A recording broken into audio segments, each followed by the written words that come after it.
আমি জানি না আমার এই আওয়াজ সরকারের কান পর্যন্ত যায় কি না।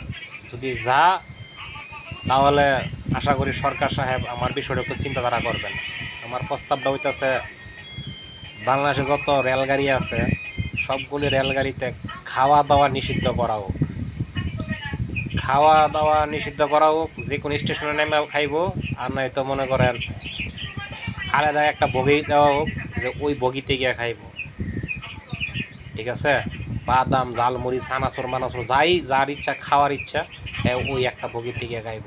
সকল গাড়িতে, লোকাল গাড়ি, কর্ণফুলি শাখা, এরপরে সিলেট মেল যা আছে সবগুলিতে গাড়ির সৌন্দর্যটা রক্ষা হইব, গাড়ির পরিবেশও ঠিক থাকবো, গাড়িটা দেখতেও সুন্দর লাগবো, পরিষ্কার থাকবো।